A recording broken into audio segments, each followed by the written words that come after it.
वंदे मातरम विद्यार्थियों और किसी भी कंपटीशन की तैयारी करने वाले अभ्यर्थियों, प्रतियोगिता परीक्षाओं की श्रृंखला के अंतर्गत पॉलिटिकल साइंस के एक महत्वपूर्ण टॉपिक मूल कर्तव्य फंडामेंटल ड्यूटीज के संबंध में आज हम चर्चा करेंगे और देखेंगे कि मूल कर्तव्य कौन कौन से हैं, किस देश के संविधान से लिए गए हैं, उनके लिए किस आयोग द्वारा सिफारिश की गई और इससे संबंधित कुछ ऑब्जेक्टिव प्रश्न जो विभिन्न प्रतियोगिता परीक्षाओं में पूछे गए हैं या पूछे जाते हैं उनका आज अध्ययन करेंगे। तो आइए शुरू करते हैं। टॉपिक है मूल कर्तव्य। भारत के संविधान के आरंभ में नागरिकों के लिए मूल कर्तव्य का उल्लेख नहीं था, यानी कि जब संविधान बना तो उसमें मूल कर्तव्य का उल्लेख नहीं था। सबसे पहली बात तो ये, इसे 1976 में कांग्रेस द्वारा गठित सरदार स्वर्ण सिंह समिति की संस्तुति के आधार पर 42वें संविधान संशोधन 1976 द्वारा जोड़ा गया। तो पहली बात ये कि जो मूल संविधान जब बना था उसमें मूल कर्तव्यों का कोई उल्लेख नहीं था, मूल अधिकारों का उल्लेख था। और आपको पता है कि मूल अधिकार मूल संविधान में 7 थे, जिससे में से एक को हटा दिया था। और मूल अधिकार के संबंध में विस्तृत वीडियो वो मैं इसी चैनल पर अपलोड कर रहा हूँ, आप वहाँ से देख सकते हैं। पूरा विस्तार से मैंने एक एक मूल अधिकार के बारे में समझाया है। अब है कि जो स्वर्ण सिंह समिति थी, समिति का विचार था कि जहाँ संविधान में नागरिकों के लिए मूल अधिकारों का प्रावधान है वहाँ उनके लिए मूल कर्तव्य का उल्लेख होना चाहिए, क्योंकि अधिकार और कर्तव्य एक दूसरे के अन्योन्याश्रित होते हैं। अतः संविधान में एक नया भाग 4 क अनुच्छेद 51 क जोड़ करके नागरिकों के लिए कुल 10 मौलिक कर्तव्यों का समावेश किया गया था। यानी जो मूल संविधान में मूल कर्तव्य का उल्लेख नहीं था, लेकिन सरदार स्वर्ण सिंह समिति की सिफारिश के आधार पर तत्कालीन जो सरकार थी उन्होंने 42वें संविधान संशोधन 1976 में मूल कर्तव्यों को जोड़ा था और इसके लिए भाग 4 क में अनुच्छेद 51 क जोड़ा गया। अब नेक्स्ट है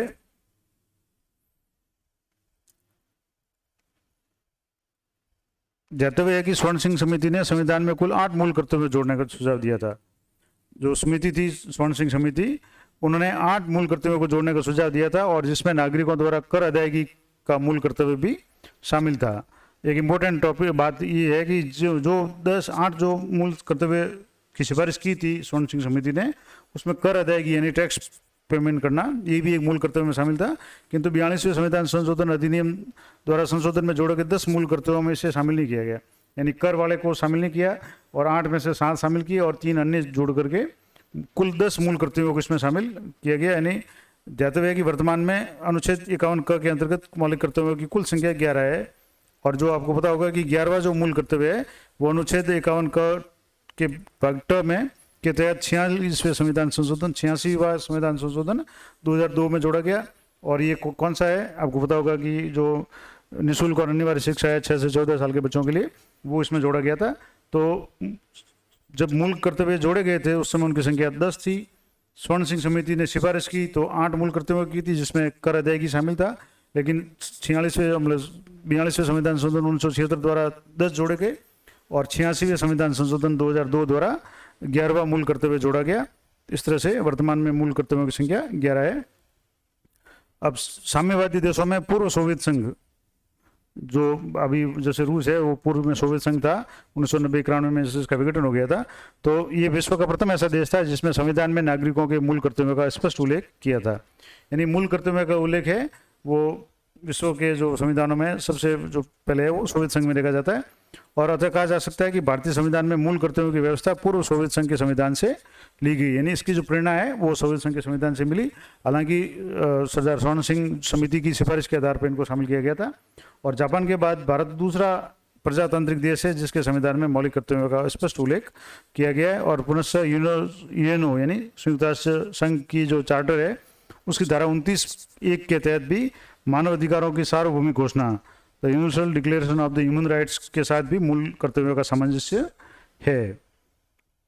तो ये इम्पोर्टेंट बात थी कि जो मूल कर्तव्य है उसका जो प्रेरणा है वो सोवियत संघ पूर्व सोवियत संघ के संविधान से ली गई। और जापान के बाद भारत दूसरा लोकतांत्रिक या प्रजातांत्रिक देश है जिसमें मौलिक कर्तव्यों के बारे में स्पष्ट उल्लेख किया गया है। अब कौन कौन से मूल कर्तव्य है ये अब देखेंगे। तो अनुच्छेद 51 क के अनुसार भारत के प्रत्येक नागरिक का ये कर्तव्य होगा, यानी कि भारत के नागरिकों के अभी वर्तमान में 11 जो मूल कर्तव्य कौन कौन से हैं। तो पहला है कि संविधान का पालन करना, उसके आदर्शों, संस्थाओं, राष्ट्रध्वज और राष्ट्रगान का आदर करे। यानी प्रत्येक नागरिक का ये कर्तव्य है कि वो संविधान का पालन करे, संविधान के आदर्शों को पालन करे, संस्थाओं को यानी संवैधानिक जो संस्थाएं उनका आदर करे, राष्ट्रध्वज, राष्ट्रगान का सम्मान करे, आदर करे। दूसरा जो मूल कर्तव्य है कि स्वतंत्रता के लिए हमारे राष्ट्रीय आंदोलन को प्रेरित करने वाले उच्च आदर्शों को हृदय में संजोए रखे और उनका पालन करें। तीसरा जो मूल कर्तव्य है कि भारत की प्रभुता, एकता और अखंडता की रक्षा करे और देश उसे अक्षुण्ण रखे, यानी देश की एकता, अखंडता के लिए काम करे, उसके खिलाफ में कोई काम नहीं करे। चौथा जो मूल कर्तव्य है कि देश की रक्षा करे और आह्वान किए जाने पर राष्ट्र सेवा की करे, यानी राष्ट्र की सेवा के लिए तैयार रहे और देश की रक्षा का जो भाव है वो व्यक्ति, नागरिक के अंदर होना चाहिए। ये हमारा मूल कर्तव्य है। पांचवा जो मूल कर्तव्य है कि भारत के सभी लोगों में समरसता और भ्रातृत्व की भावना का विकास करे, जो धर्म, भाषा और या क्षेत्र या वर्ग के आधार पर आधारित सभी भेदभाव से परे हो। यानी ऐसी समरसता और भ्रातृत्व भावना हो जिसमें धर्म, भाषा के आधार पर कोई विभेद नहीं हो, भेदभाव नहीं हो, और ऐसी प्रथाओं का त्याग करे जो स्त्रियों के सम्मान के विरुद्ध है। यानी ऐसी जो कुप्रथाएं हैं जो समाज में व्याप्त है और जो स्त्रियों के सम्मान के खिलाफ में है, उनका त्याग करना भी हमारा मूल कर्तव्य है। तो इस तरह से ये पांचवा मूल कर्तव्य जो है। छठा है कि हमारी सामासिक संस्कृति यानी कंपोजिट कल्चर की गौरवशाली परंपरा का महत्व समझे और उसका परिरक्षण करे, यानी उसकी सुरक्षा करे। जो भी हमारी परंपरा है, सांस्कृतिक परंपरा है, उसका रक्षा करे। सातवां जो मूल कर्तव्य है कि प्राकृतिक पर्यावरण को, जिसके अंतर्गत वन, झील, नदी और वन्य जीव है, उनकी रक्षा करना, उनका संवर्धन करना और प्राणी मात्र के प्रति दया की भावना रखे। ये सातवां जो मूल कर्तव्य है वो है। तो पर्यावरण से संबंधित या पर्यावरण संरक्षण से संबंधित मूल कर्तव्य कौन सा हो गया? सातवां मूल कर्तव्य, जिसमें वन है, झील, नदी या वन्य जीव की सुरक्षा का प्रावधान किया गया और प्राणी मात्र के प्रति दया भावना रखने का इसमें प्रावधान है। आठवां जो मूल कर्तव्य है कि वैज्ञानिक दृष्टिकोण, मानववाद और ज्ञानार्जन तथा सुधार की भावना का विकास करे, यानी कि वैज्ञानिक दृष्टिकोण का विकास करे, मतलब अंधविश्वासों से मुक्त रहे, मानववाद या मानवता के संबंध में और ज्ञानार्जन करे, ज्ञान प्राप्ति करे। ये हमारा मूल कर्तव्य है। नौवां जो मूल कर्तव्य है कि सार्वजनिक संपत्ति की सुरक्षा करना और उस हिंसा से दूर रहना, यानी किसी भी तरह की हिंसा से दूर रहते हुए जो भी सार्वजनिक संपत्ति है, देश की जो भी संपत्तियाँ हैं, जैसे रेलवे है या स्कूल हैं, अस्पताल है, या जो भी सार्वजनिक संपत्ति है उसकी सुरक्षा करें, उससे कोई भी हानि नहीं पहुंचाए। ये हमारा मूल कर्तव्य है। 10वां जो मूल कर्तव्य है कि व्यक्तिगत और सामूहिक गतिविधियों के सभी क्षेत्रों में उत्कर्ष की ओर बढ़ने का सतत प्रयास करें, यानी विकास का प्रयास करें और जिससे राष्ट्र निरंतर बढ़ती हुई उपलब्धि की नई ऊंचाइयों को छू ले। तो 10वां जो मूल कर्तव्य है कि हम सब देश के विकास के लिए प्रयास करें और देश की निरंतर या उत्तरोत्तर जो प्रगति है, उत्कर्ष है, उसके लिए प्रयास करें। और 11वां जो मूल कर्तव्य है जो आपको पता होगा, 46वें संविधान संशोधन द्वारा 2002 में जोड़ा गया था कि 6 से 14 वर्ष के आयु के जो बच्चे हैं उनके माता पिता और प्रतिपालक के संरक्षक, यानी माता पिता और संरक्षक का ये दायित्व है कि उन्हें अनिवार्य और निःशुल्क शिक्षा मतलब प्रदान करें, और राज्यों की भी ये ड्यूटी निर्धारित की गई कि वो अनिवार्य शिक्षा प्रदान करें। तो इस तरह से ये 11 जो मूल अधिकार है, मूल कर्तव्य है, हमारे संविधान में उल्लिखित है। तो इसके बारे में विस्तार से अपने देख लिया। तो कुछ इंपॉर्टेंट बातें हैं जो मैं आपको बता रहा हूँ कि भारत में जिस प्रकार राज्यों के लिए नीति निर्देशक तत्व है, उसी प्रकार नागरिकों के लिए मौलिक कर्तव्य है। यानी राज्यों के जो के लिए गाइडलाइंस है वो नीति निर्देशक तत्व है, एक तरह से निर्देशक है कि राज्य को किस तरह से अपनी नीति बनानी है, क्या ये गाइडलाइंस है। उसी तरह से नागरिकों के लिए क्या कर्तव्य है, नागरिकों का क्या कर्तव्य है कि देश के प्रति क्या उनके लिए नागरिकों को करना चाहिए, वो सारा उल्लेख है, वो मौलिक कर्तव्य में है। और दोनों का पालन स्वेच्छा पर निर्भर है, यानी कि ये अनिवार्य नहीं है लेकिन कर्तव्य है, और कर्तव्य है वो अनिवार्य नहीं है, इसके लिए कोई विधिक बाध्यता नहीं है। यानी अतः कोई नागरिक मौलिक कर्तव्य का पालन नहीं करता तो उसके लिए दंड से दंडित नहीं किया जा सकता, क्योंकि कर्तव्य है वो मन से पालन किया जाता है, नैतिकता से पालन किया जाता है। और ज्ञातव्य है कि स्वर्ण सिंह समिति ने मूल कर्तव्यों का अनुपालन न किए जाने पर संसद द्वारा आर्थिक दंड या सजा का प्रावधान करने की सिफारिश की थी, लेकिन तत्कालीन कांग्रेस सरकार द्वारा इसे स्वीकार नहीं किया गया। यानी जब स्वर्ण सिंह समिति ने मूल कर्तव्यों की संस्तुति की थी, उसमें उन्होंने कहा था कि अगर कोई व्यक्ति मूल कर्तव्यों का पालन नहीं करता है तो उसके लिए थोड़ा बहुत आर्थिक दंड की व्यवस्था या सजा का प्रावधान किया जाना चाहिए, लेकिन तत्कालीन सरकार ने उस सुझाव को नहीं माना, कर अदायगी वाले सुझाव को भी नहीं माना, और 8 मूल कर्तव्यों का जो उल्लेख किया था उनमें से एक को नहीं मान करके जो 3 अन्य मूल कर्तव्यों से संबंधित 10 मूल कर्तव्यों को संविधान के अंदर जोड़ा था। उसके बाद में जो 86वें संशोधन द्वारा 11वां मूल कर्तव्य जोड़ा गया। इस तरह से ये इम्पोर्टेंट जानकारी थी। अब एक और इम्पोर्टेंट जानकारी है कि एमसी मेहता बना भारत सरकार, जो विवाद मामला था, वाद था, उसके मामले में उच्चतम न्यायालय द्वारा कहा गया कि संविधान के अनुच्छेद 51 क खंड 6 के अंतर्गत केंद्र का ये कर्तव्य है कि वह देश की शिक्षण संस्थाओं को सप्ताह में 1 घंटे पर्यावरण संरक्षण की शिक्षा देने का निर्देश दिए। और गांधी जी ने कर्तव्यों के महत्व और अधिकार और कर्तव्यों की अन्योन्याश्रितता को रेखांकित करते हुए कहा है कि अधिकार का स्रोत कर्तव्य है। यानी हम अधिकार की बात करते हैं तो हमारा ये फर्ज है या हमारा कर्तव्य भी बनता है, क्योंकि अधिकार और कर्तव्य दोनों एक दूसरे के पूरक हैं। अगर हम अधिकार की मांग करते हैं तो कर्तव्यों का भी पालन करना अनिवार्य है। और यदि हम अपने सब कर्तव्यों का पालन करेंगे तो अधिकारों को खोजने के लिए हमें दूर नहीं जाना पड़ेगा। यानी दोनों एक दूसरे से पूरक हैं, ये गांधी जी ने कहा था। नेक्स्ट है कि यदि अपने कर्तव्यों को पूरा करे बगैर हम अधिकारों के पीछे भागेंगे तो ये छलावे की तरह हमसे दूर रहेंगे। जितना हम उनका पीछा करेंगे वो उतनी ही दूर उड़ते जाएंगे, ये गांधी जी का कथन है। और जिन अधिकारों के हम पात्र होना चाहते हैं तथा जिन्हें हम सुरक्षित कराना चाहते हैं वे सभी अच्छी तरह निभाए गए कर्तव्यों से प्राप्त होते हैं। यानी कि अगर आपको अधिकार चाहिए तो आपको कर्तव्य का पालन भी करना पड़ेगा। चाहे दैनिक जीवन में अपन देखें, समाज में देखें, परिवार में देखें, अगर हम अधिकार चाहते हैं तो हमें अपने कर्तव्य का भी पालन करना पड़ेगा। और कर्तव्य का पालन करेंगे तो अधिकार अपने आप मिल जाएंगे। तो ये एक दूसरे के पूरक है। अब कुछ इम्पोर्टेंट जो ऑब्जेक्टिव टाइप प्रश्न जो विभिन्न प्रतियोगिता परीक्षाओं में इनसे संबंधित यानी मौलिक कर्तव्यों से संबंधित जो पूछे गए हैं उनकी अपन थोड़ी सी प्रैक्टिस कर लेते हैं। तो पहला प्रश्न है कि वर्तमान में संविधान में मूल कर्तव्यों की कुल संख्या कितनी है, यानी कितने मूल कर्तव्यों का संविधान में प्रावधान किया गया है। तो इसका सही आंसर है 11। यानी जैसे जब संस्कृति की थी तो तब 10 जोड़े थे, लेकिन एक जो कर्तव्य है वो बाद में जोड़ा गया।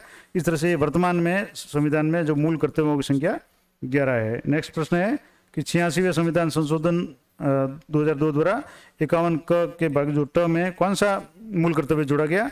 तो अभी मैंने जिक्र किया था, सबसे अंतिम जो मूल कर्तव्य जोड़ा गया था वो था कि 6 से 14 साल के जो बच्चे हैं, बालक हैं, उनके माता पिता या संरक्षक का कर्तव्य है कि उन्हें शिक्षा के अवसर प्रदान करें। तो ये मूल कर्तव्य 11वां है। नेक्स्ट प्रश्न है कि भारतीय संविधान में मूल कर्तव्य किस देश के संविधान से लिए गए, यानी किस देश से इनकी प्रेरणा ली गई है। तो ये भी मैंने बता दिया है, ये रूस के, यानी जो तत्कालीन रूस था, सोवियत रूस था, उसके संविधान से ये लिए गए थे। नेक्स्ट है कि संविधान में मूल कर्तव्यों की व्यवस्था 42वें संविधान संशोधन द्वारा किस वर्ष की गई, यानी मूल कर्तव्य किस वर्ष में जोड़े गए, यानी 42वां संविधान संशोधन किस साल हुआ या स्वर्ण सिंह समिति ने किस वर्ष में सिफारिश की थी। जिसका आंसर है 1976 में। 1976 में 42वां संविधान संशोधन हुआ था, उसी के द्वारा ये संविधान में मूल कर्तव्य जोड़े गए थे। नेक्स्ट प्रश्न है संविधान के किस अनुच्छेद के तहत कहा गया है कि भारत के प्रत्येक नागरिक का यह कर्तव्य होगा कि वह प्राकृतिक पर्यावरण की रक्षा और सुधार करे। अब जैसे मैंने एक अभी इम्पोर्टेंट आपको बताया था कि कौन से अनुच्छेद में, अब अनुच्छेद आ गया, थोड़ा सा आपको गौर करना है। अनुच्छेद पूछा है और उसमें कौन सा मूल कर्तव्य पूछा है कि पर्यावरण की रक्षा, जीव जंतुओं की रक्षा, उनके प्रति दया का भाव है। तो ये अनुच्छेद 51 क है के अंतर्गत है, क्योंकि अनुच्छेद 51 क के अंतर्गत ही सारे मूल कर्तव्य जोड़े गए हैं। तो अगर अनुच्छेद पूछा गया है तो अनुच्छेद 51 क हो जाएगा। नेक्स्ट है किस समिति की सिफारिश पर संविधान में मूल कर्तव्यों को जोड़ा गया। काफ़ी इंपॉर्टेंट प्रश्न है और काफ़ी बार रिपीट हो गया ये नाम समिति का। तो सरदार स्वर्ण सिंह समिति थी, उनकी सिफारिश पे मूल कर्तव्यों को संविधान में जोड़ा गया था। नेक्स्ट प्रश्न है कि स्वर्ण सिंह समिति के सुझाव में थोड़ा फेरबदल करके 42वें संविधान संशोधन द्वारा कुल कितने मूल कर्तव्यों को जोड़ा गया था। यानी कि जैसा कि मैंने पहले बता दिया, स्वर्ण सिंह समिति ने 8 मूल अधिकारों को जोड़ने की, मूल कर्तव्यों को जोड़ने की बात कही थी, लेकिन तत्कालीन सरकार ने कितने मूल कर्तव्यों को जोड़ा। तो इसका सही आंसर है 10। नेक्स्ट जो प्रश्न है कि स्वर्ण सिंह समिति ने संविधान में कुल कितने मूल कर्तव्यों को जोड़ने की सिफारिश की थी। हालांकि इसका प्रश्न मैंने बता दिया, फिर भी आपके लिए बता दूं कि स्वर्ण सिंह समिति ने 8 मूल कर्तव्यों को जोड़ने की सिफारिश की थी, जिसमें कर अदायगी को भी शामिल किया था। इसके अलावा उन्होंने कहा था कि समिति ने कहा था कि अगर मान लो कोई व्यक्ति मूल अधिकार कर्तव्यों का पालन नहीं करता है तो उसके लिए आर्थिक दंड या सजा का भी प्रावधान किया जाना चाहिए। हालांकि तत्कालीन सरकार ने इसको नहीं माना। अब नेक्स्ट या अंतिम जो प्रश्न मूल कर्तव्य से संबंधित है कि संविधान के किस भाग में मूल कर्तव्य दिए गए हैं। तो आपको भाग बताना है, अनुच्छेद आपको पहले ही पता चल गया। अब भाग है 4 क। तो संविधान के भाग 4 क में अनुच्छेद और अनुच्छेद 51 क, तो पहले से मैंने कह दिया, भाग है वो 4 क है और अनुच्छेद है 51 क, इसमें मूल कर्तव्य दिए गए हैं। इस तरीके से ये मूल कर्तव्यों से संबंधित जो भी टॉपिक था वो मैंने विस्तार से आपको बता दिया। आशा करता हूँ ये जानकारी आपके लिए उपयोगी रहेगी और मौलिक कर्तव्यों से संबंधित जो भी जितने भी प्रश्न, संभावित प्रश्न किसी भी कंपटीशन में पूछे जा सकते हैं, चाहे या प्री या मेंस में हो, वो सारे मैंने शामिल करने का प्रयास किया है। तो अगर आपको ये वीडियो अच्छा लगे तो उसको लाइक करें और ज़्यादा से ज़्यादा अपने साथी जो भी किसी कंपटीशन की तैयारी कर रहे हैं उनको शेयर करें और चैनल को सब्सक्राइब कर लें ताकि आपको जो भी नए वीडियो अपलोड हो उनका तुरंत नोटिफिकेशन मिल जाए। और अगला जो टॉपिक है पॉलिटिकल साइंस से संबंधित लोकसभा अध्यक्ष, उपाध्यक्ष और राज्यसभा सभापति, उपसभापति, उनके बारे में चर्चा करेंगे। तो मिलते हैं नेक्स्ट वीडियो में, तब तक जय हिंद, जय भारत।